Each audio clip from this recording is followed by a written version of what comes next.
મારું નામ મારોદ્ર અર્જુનભાઈ છે. હું ચોથા ધોરણમાં અભ્યાસ કરું છું. હું આજે ચંદ્રશેખર આઝાદ બન્યો છું. હું તેમના વિશે તમને થોડું કહીશ તો તમે શાંતિથી સાંભળજો. મારો જન્મ 23 જુલાઈ 1906 ના રોજ મધ્યપ્રદેશના બાબરા ગામમાં થયો હતો. તે પછી 1921 માં અસહકારની લડત દરમિયાન 15 વર્ષની ઉંમરે મારી ધરપકડ કરવામાં આવી હતી. ત્યારબાદ જજે મને પૂછ્યું, તારું નામ શું? મેં કહ્યું આઝાદ. તારા પિતાનું નામ? મેં કહ્યું સ્વતંત્રતા. તારું સરનામું? મેં કહ્યું જેલ.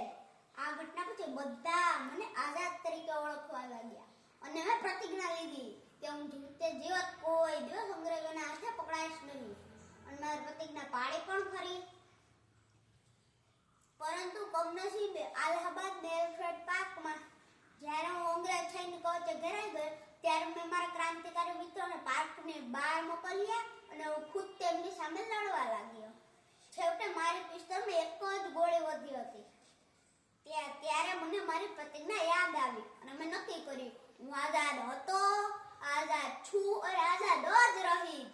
जिसका खून न खोला वो खून नहीं पानी है, जो देश के काम न आए वो बेकार जवानी है.